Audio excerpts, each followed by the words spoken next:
Obrigado. Meus amados irmãos, a graça e a paz do Senhor Jesus com todos nós, em nome dele. Amém. Tudo bem com vocês? Tudo bem mesmo? Vamos ficar em pé só um pouquinho?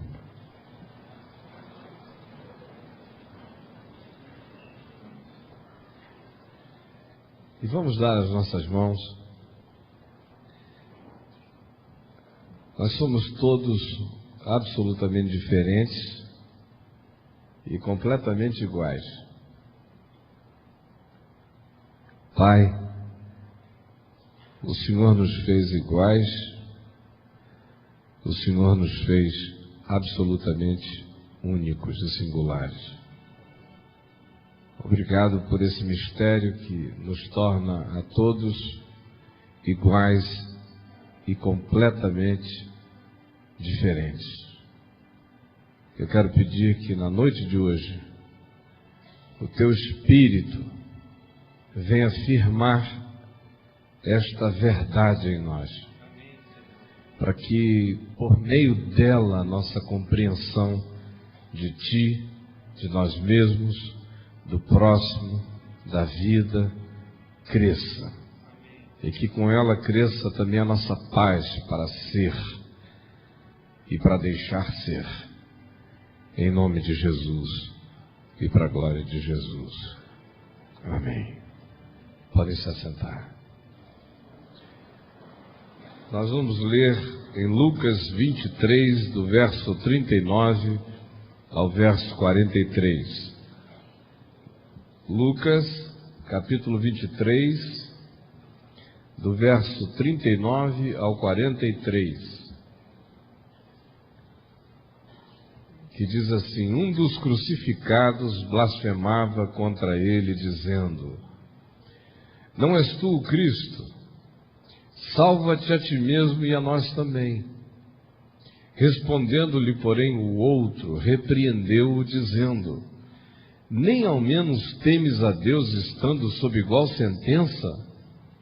Nós, na verdade, com justiça, porque recebemos o castigo que os nossos atos merecem. Mas este nenhum mal fez. E acrescentou: Jesus, lembra-te de mim quando vieres no teu reino. Jesus lhe respondeu: em verdade te digo que hoje estarás comigo no paraíso. Amém. Você já pensou por que desse final carregar esses elementos de natureza cênicas tão fortes? Nós estamos diante da cruz, da crucificação. E uma das imagens mais poderosas dessa crucificação é esta que está aqui descrita.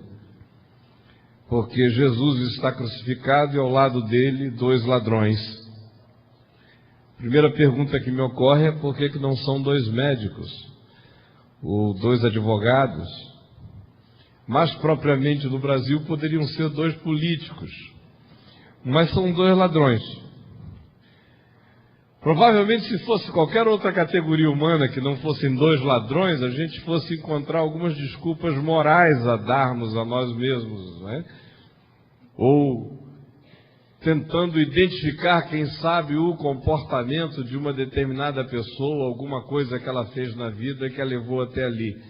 Mas o fato de serem 2 ladrões já os remete para esse destino infernal.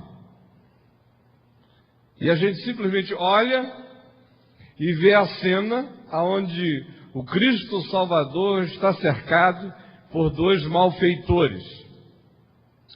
O que nos leva a uma pergunta, e a pergunta é basicamente a seguinte: à luz de Romanos, capítulo 3, capítulo inteiro, seja do verso 9 ao 18, seja especificamente o verso 23, a questão é: o que é que nos torna diferentes uns dos outros? Porque ali nós temos o crucificado, que é o Salvador, ao lado dele 2 ladrões, em volta o cenário inteiro. Mas parece que a nossa eleição moral justifica a presença daqueles 2 ladrões ao lado de Cristo na execução. se havia alguém para estar ali que fosse aquele tipo de gente, é o que pensamos. A questão é, à luz da palavra de Deus, que diz que não há nenhum justo, não há nenhum sequer, não há quem faça o bem, que a garganta de todos nós é aberta como um sepulcro, que a nossa língua é peçonhenta, que os nossos pés são velozes para derramar sangue, que os nossos olhos são cobiçosos, que a nossa natureza é pervertida, e conclui dizendo que todos pecaram e igualmente carecem da glória de Deus. À luz dessa afirmação, o que é que nos difere uns dos outros? Não poderiam ser 2 médicos, 2 advogados, 2 políticos, 2 jogadores do Náutico? Nem tanto, não é? Enfim, qualquer 2, qualquer 3, qualquer um. São 2 ladrões que estão lá. Aí você pergunta o seguinte: se não há nenhuma diferença entre nós humanos, qual o estímulo que eu recebo para ser melhor? Se todos pecaram igualmente, carecem da glória de Deus, e se não existe absolutamente nada que nos difira aos olhos de Deus no que diz respeito a quem nós somos, porque a nossa natureza é essencialmente caída, que estímulo eu tenho na vida para viver e ser e buscar o melhor em mim? A resposta é óbvia: apenas para ser melhor. Pois é melhor para você ser melhor. Só isso. O nosso problema é que quando a gente pensa em construir alguma coisa melhor de nós, a gente sempre trabalha na perspectiva da comparação. Eu sou melhor do que o outro. Você não é melhor do que outro nenhum. Você só tem a chance de ser melhor do que você mesmo. A única pessoa que você pode superar na vida é você. E o convite é duplo. De um lado, para que eu olhe em volta e diga que eu sei que todos pecaram igualmente e carecem da glória de Deus, e isso nos é comum. De um outro lado, eu também sei que não estou numa competição de bondades e virtudes com ninguém. E sei também que a única pessoa que eu posso suplantar na terra sou eu mesmo, de modo que ser melhor é melhor para mim. A gente fica pensando quais são os critérios aplicados para diferenciar esses 2 homens que estão ali ao lado de Jesus na cruz. Quais foram os critérios que a gente usaria para identificá-los, para marcá-los? Há Jesus, e ao lado dele há 2 homens, e eles são chamados de ladrões. Mas mesmo sendo ladrões e mesmo estando enquadrados na lei, sob o juízo que lhes trazia aquela condenação e aquela sentença, eles não são iguais. Eles são iguais perante a lei, mas eles não são iguais um ao outro. 2 ladrões completamente diferentes um do outro, porque são 2 pessoas. Quais os critérios que a gente aplica para diferenciar esses 2 homens? O critério religioso certamente não pode ser usado sob hipótese alguma, porque certamente eles não são seres beatos. O critério legal, muito menos, porque os 2 estão debaixo da mesma sentença. E o critério moral, menos ainda, porque eles são chamados de malfeitores, portanto, pessoas que fazem mal à maioria, desenquadradas, portanto, da moral, porque a moral é a lei da maioria. Quebrou e quebraram vínculos e princípios de natureza social, portanto, morais. O critério usado é o único possível de se separar homem de homem na história e, sobretudo, na eternidade. O critério é um só. É a resposta que o coração humano dá ao Cristo crucificado. Todos pecaram. E todos igualmente carecem da glória de Deus. O que nos diferencia é simplesmente isso. Olha aqui para mim. Você está ouvindo essa palavra simples de Deus hoje à noite. A diferença é a resposta que você dá. A diferença não é religiosa, não é moral, não é ética, não é legal. A diferença é qual a resposta do coração. Porque aqui há dois homens ao lado de Jesus que se enquadram em todas as definições do que é ruim do ponto de vista da religião, da lei e da moral. Mas eles não são idênticos aos olhos de Jesus. Aos olhos de Jesus há pessoas diferentes, que dão respostas diferentes. E aqui acabam todos os nossos anteparos e as nossas pretensões de juízo e de interpretação do próximo na perspectiva apenas das demonstrações visíveis e externas. Aqui acabam as nossas performances. Aqui acabam as nossas fanfarrices morais, legalistas e religiosas. E aqui começa o que vale e o que fica, que é a resposta do coração diante de Deus.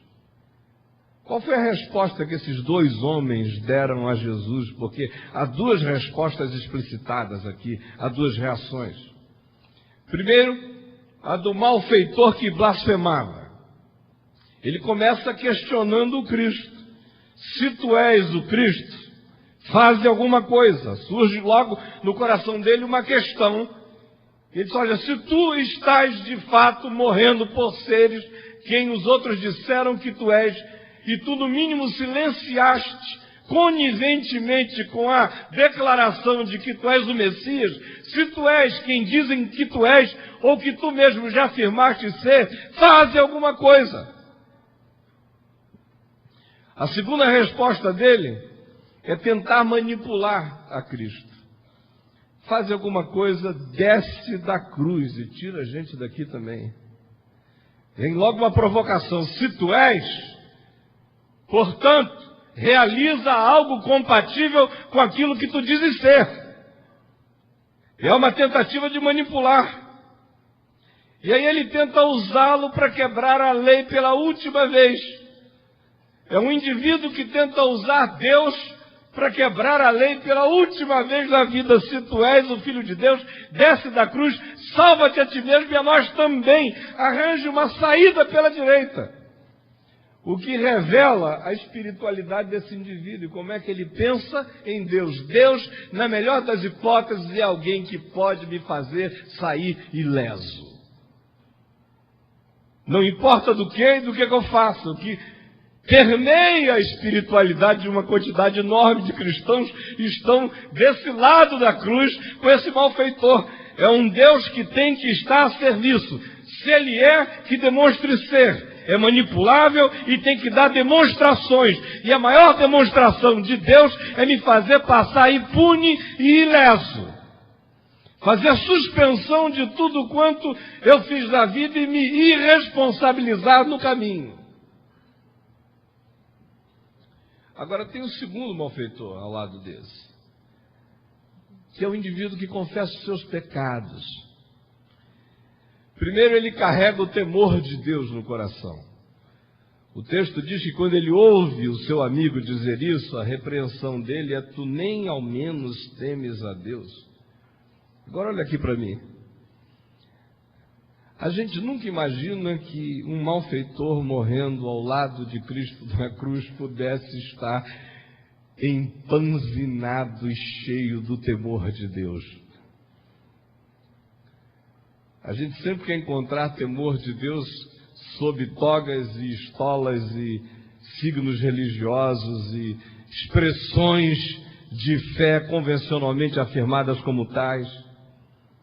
Mas aqui é um indivíduo que, se for visto segundo a aparência, é imediatamente repudiável, mas que carrega no coração o temor de Deus.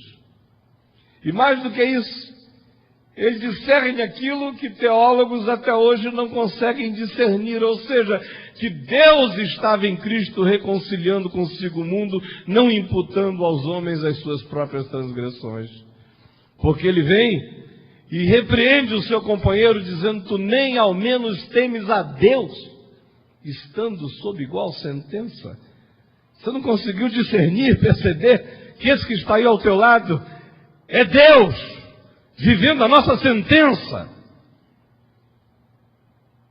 O que mostra que não existe nenhum caminho de iluminação pessoal, de autoilustramento, de autocapacitação, de instrumentalização filosófica ou teológica que abra os olhos de ninguém para a revelação.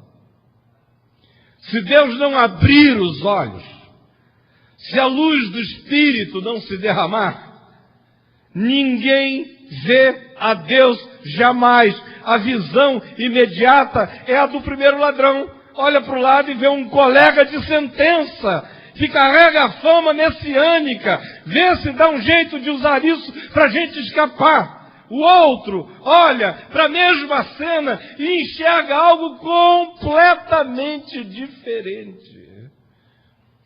O que importa não é o cenário, o que importa é o olhar. Tudo está no olhar. E ele vê Deus em Jesus e enxerga a sentença humana sendo carregada por Jesus. Ele vê a vicariedade daquele ato. Não é apenas um colega de sentença, é Deus levando sentenças dos homens todos.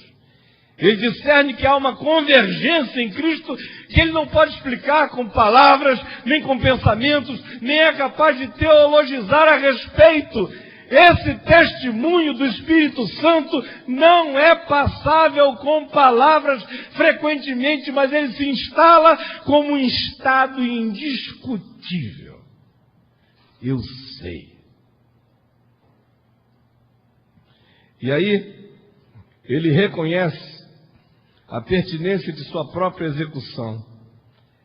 Nós, na verdade, com justiça, porque estamos pagando o que os nossos atos merecem. Ele carrega o temor de Deus, ele vê Deus em Cristo, ele enxerga a sentença humana sendo carregada por Jesus, e ele reconhece a penitência de sua própria execução. A minha é com verdade.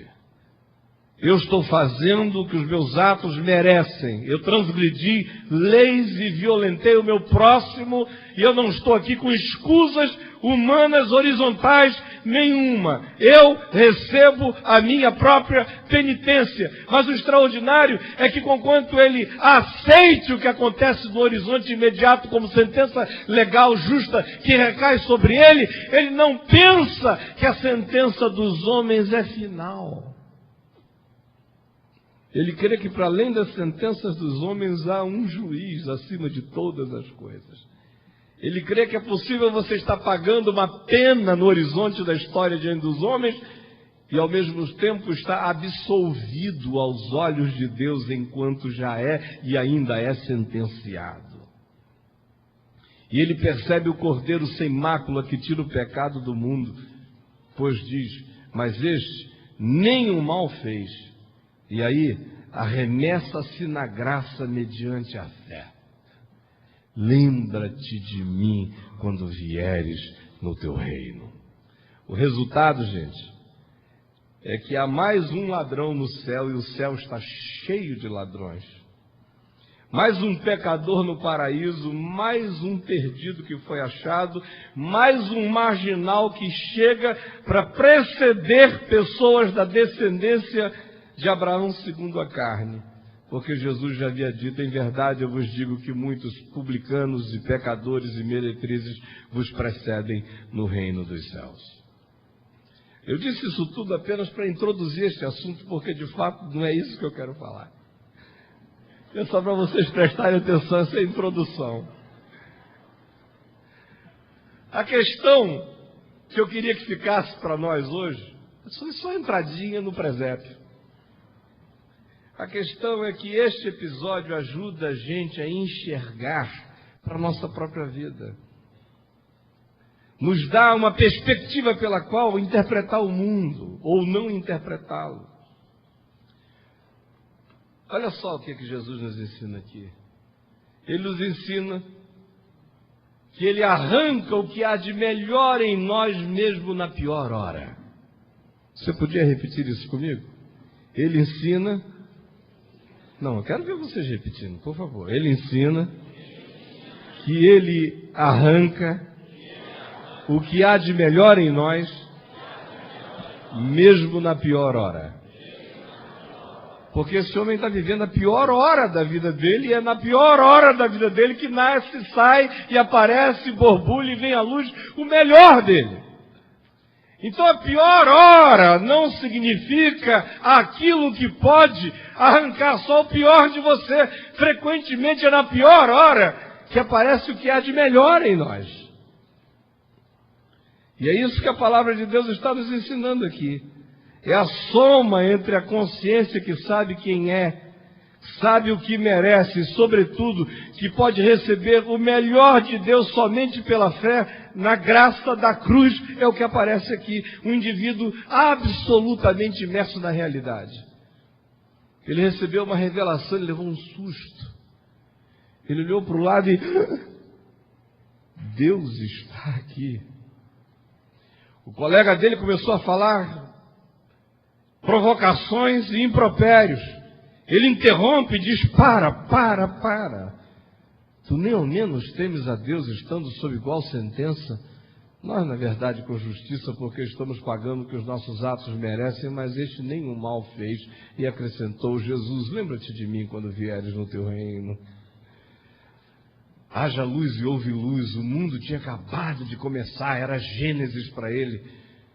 Estava sendo iluminado, descaotizado, a vida estava ganhando sentido. Ele já conseguia ver o paraíso.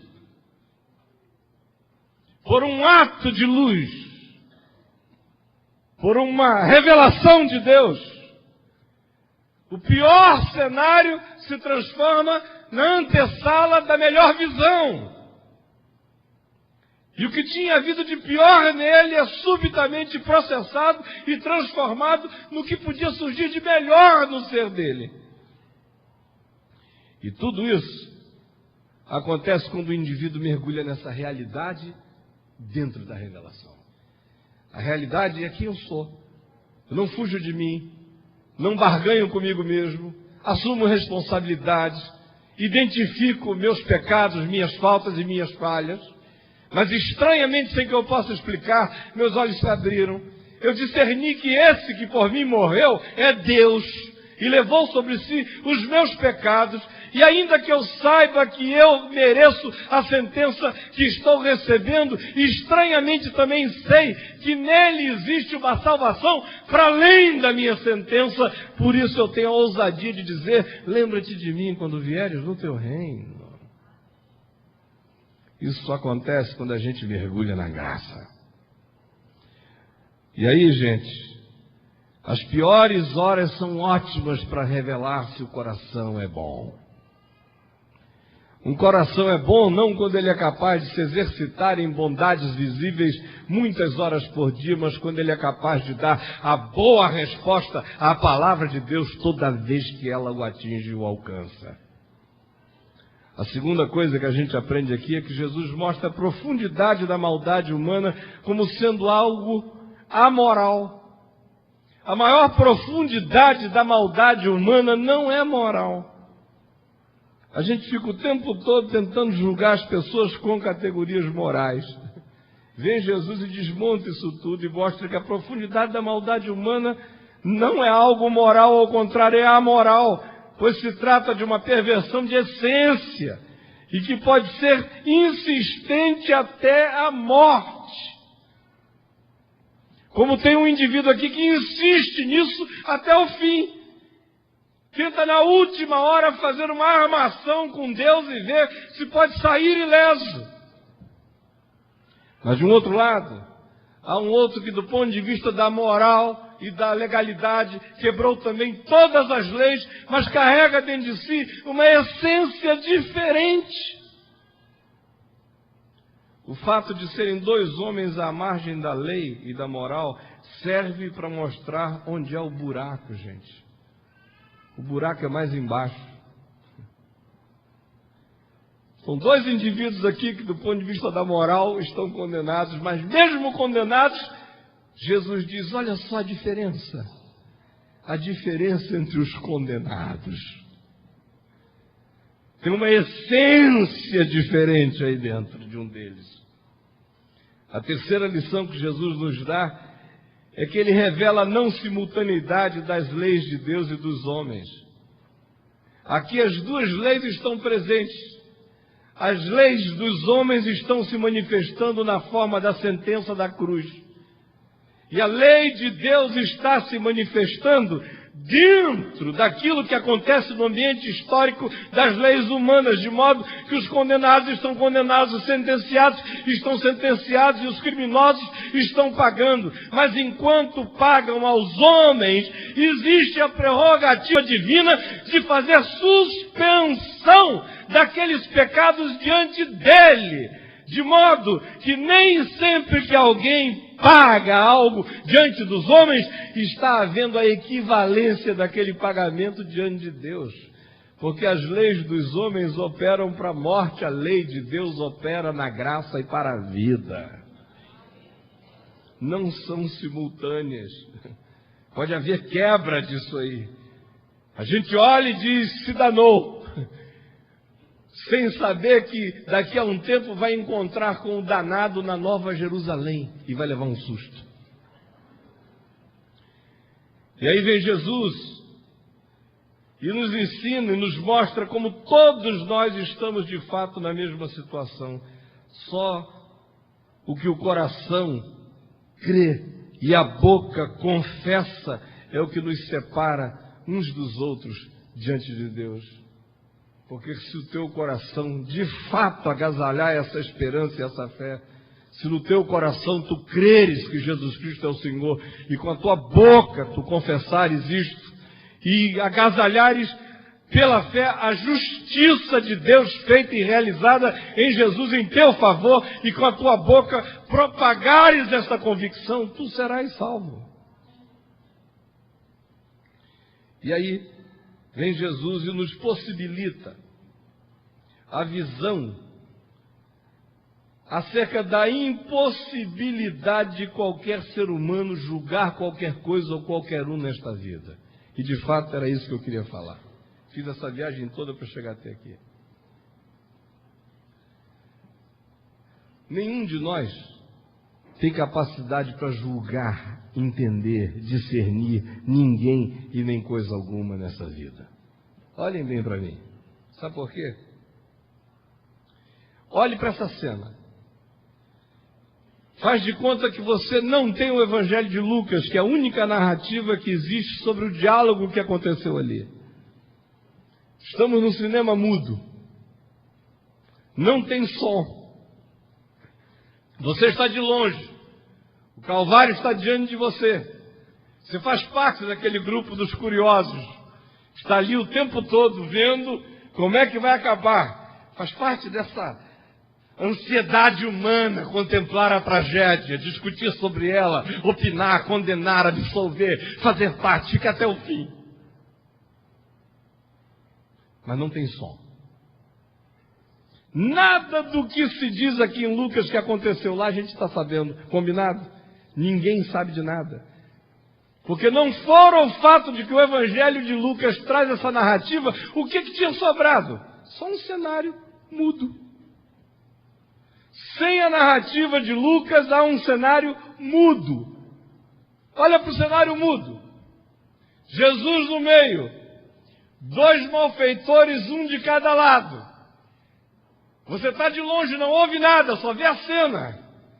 Aí, de repente, um começa a falar.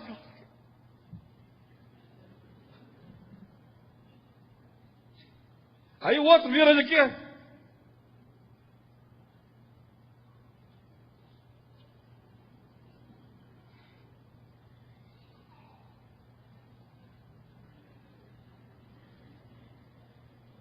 Aí o do meio. Aí vocês olhando. Ninguém ouviu nada.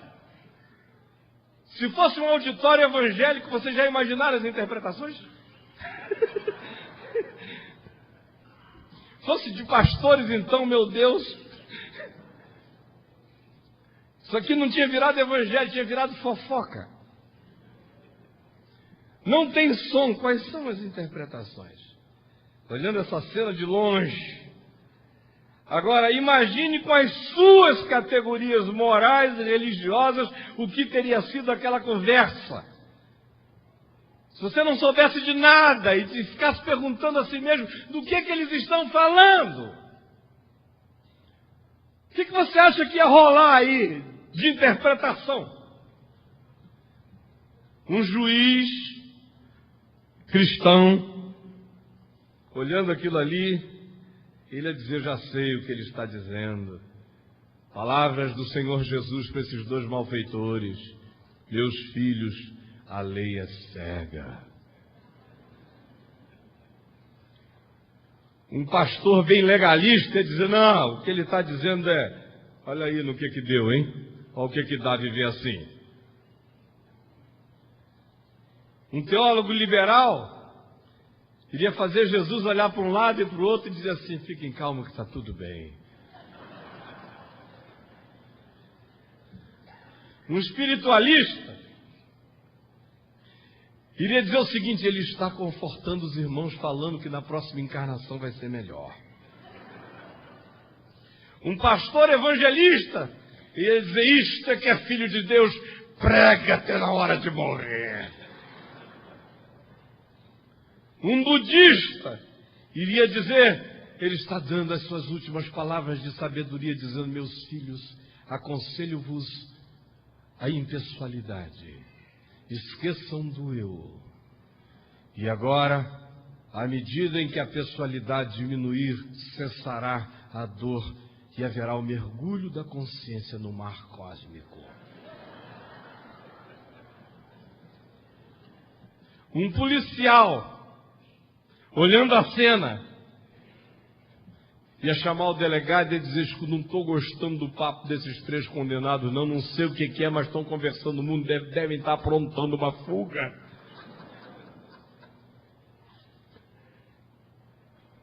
Agora, diante disso, com que autoridade e com que categoria eu julgo e interpreto qualquer cena dessa vida? Não fora a palavra do Evangelho dizendo que conversa houve, honestamente me responda, com suas categorias morais, teológicas, sociais, culturais, interpretativas, o que você imaginaria para aquele diálogo? E é justamente nessa hora que surge o Jesus da gente.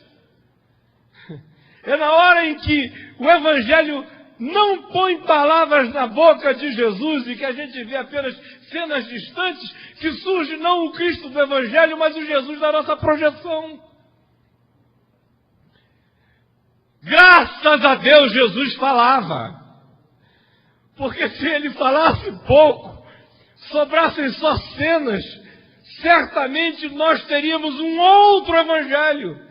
Ele falando, explicando, e vivendo, e interpretando, e encarnando, e demonstrando. Nós, ainda assim, temos um outro Evangelho. Agora imagine se não houvesse tudo o que há. A fartura, sobretudo, da informação que diz: não julguem, porque vocês vão julgar errado. E pior, o critério utilizado vai se voltar contra vocês, porque quando vocês julgam, vocês não estão apreciando a realidade, vocês estão só projetando o coração de vocês, nada além disso. Vocês só estão se revelando como flagrante, contando a historinha de vocês, trazendo o enredo de vocês para dentro de um cenário, só isso. E por último, Jesus traz a revelação de que é a fé que torna qualquer um santo diante de Deus, pois é pela fé que nós somos justificados. O que temos? Um ladrão no paraíso ou um santo no paraíso? É a pergunta que eu queria que você respondesse. Quem é que está no paraíso? É um ladrão ou é um santo? Me responda. Quem está no paraíso? É um ladrão ou é um santo? É um ladrão ou é um santo? Não estou sentindo convicção. É um ladrão ou é um santo? Seu sandão. Eu ouvi um sandão.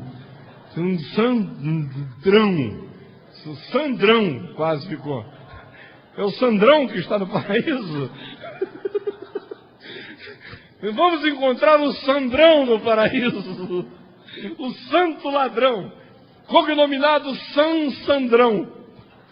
É ele que está lá. O que é extraordinário é a revelação que Jesus traz de que a fé torna qualquer um santo diante de Deus. Pois é pela fé que nós somos justificados e santificados. O que nós temos no paraíso? Um ladrão ou um santo, meus irmãos? E o que mudou tão dramaticamente naqueles 5 minutos? Não deu para subir escada nenhuma de joelho, ele estava pregado numa cruz. Não deu para fazer nenhum jejum, só foi um jejum de 5 minutos meritório, algumas horas rápidas. Não deu para fazer nenhuma beatice, nenhuma carolice, não deu nem para ser batizado. Não deu para ser catecúmeno de nada. O que operou essa mudança tão dramaticamente? É a nova criatura. Essa é que é a maravilha, esse é que é o milagre. Que não está disponível aos sentidos, nem aos juízos, nem aos tatos, nem às percepções. É terra santa. Isso aqui só está declarado no Evangelho para a gente poder ter o alcance, a compreensão da nossa não compreensão e do nosso não alcance e silenciarmos com temor e tremor diante de Deus. E trazemos no coração essa certeza de que se o ladrão fosse o filho do pai do pródigo, ele teria entrado naquela casa e estava dançando na festa que o pai deu para ele.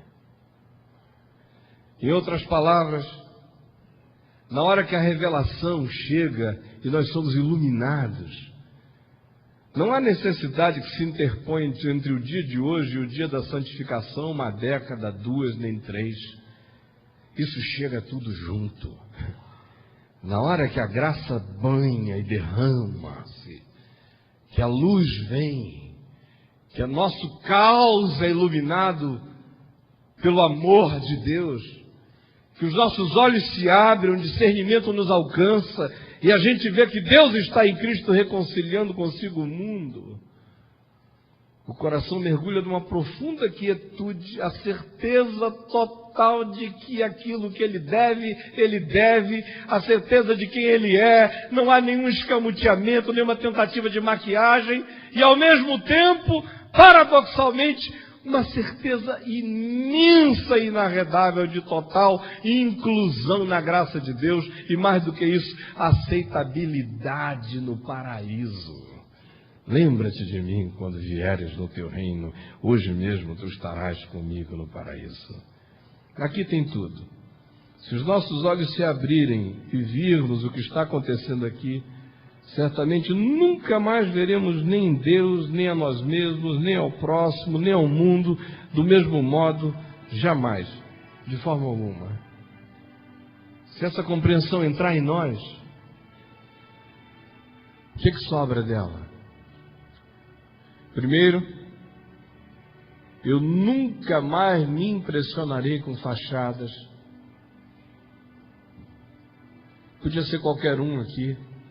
Propositalmente são 2 ladrões para que seja mais escandalosa ainda a graça. É escandalosa a graça de Deus. E o olhar desse que nos olha é como fogo consumidor. Não se impressiona com os aparatos das nossas fachadas, das nossas pinturas, dos nossos tapumes, das nossas máscaras, das nossas caras, das nossas performances. Ele diferencia a essência do coração.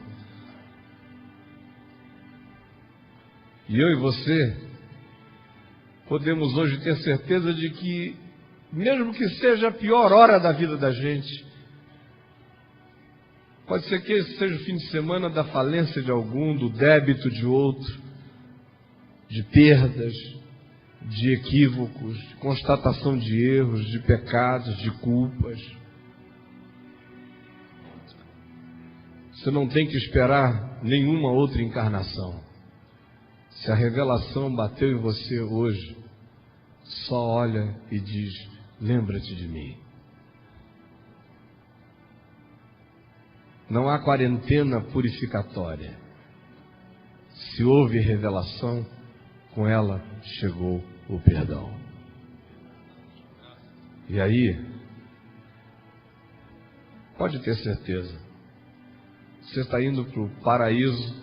Quando chegar a hora do paraíso, mas como você não está pregado numa cruz, você vai voltar à vida para viver perdoado, limpo, tranquilizado, santificado, desendividado, justificado pela fé em Jesus Cristo. E quanto a nós, que essa seja uma tarde na qual Deus nos cure das nossas falsas interpretações, da nossa mania de colocar palavra na boca dos outros.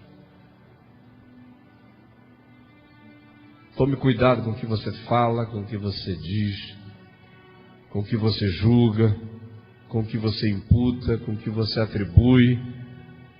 Vai voltar tudo em cima de você. Bem-aventurados são os misericordiosos, porque eles alcançarão misericórdia. E se você não quiser ser julgado pelo seu próprio critério, não o aplique a ninguém. Passe batido, passe calado, passe em silêncio, passe calmo, passe em paz, passe deixando tudo nas mãos de Deus. Responda o que diga a respeito a você mesmo e não se meta no negócio de outrem, porque você não sabe. Você não sabe nada. Nada.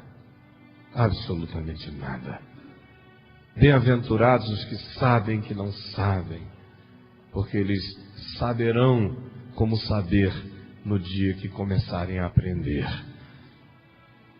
Senhor Jesus, nós invocamos o Teu nome juntos agora e Te bendizemos pelos segredos dos corações dos homens, por essas coisas que, se não estivessem escritas na Tua palavra, não estariam acessíveis aos nossos sentidos. Nem o melhor de nós conseguiria imaginar que por trás daquela cena havia redenção, graça, salvação, perdão e um ladrão santificado entrando no paraíso. Ninguém iria tão longe, só Tu, Senhor. Obrigado pela extensão dessa graça. Torna-nos perplexos na nossa ignorância e transforma a nossa ignorância em devoção, em adoração, em virtude, em silêncio. E perdoa os nossos pecados. Limpa a nossa alma hoje. E por favor, aplica a Tua palavra ao coração doído hoje aqui. Aquele que chegou desistindo de si mesmo e de repente foi iluminado pela possibilidade de que o paraíso está aqui, à porta da cruz. Obrigado porque o Senhor nos trouxe ao lugar certo, na hora certa. Planta a palavra da vida em nós. Nós pedimos que seja assim, em nome de Jesus, para a glória de Jesus. Amém e amém.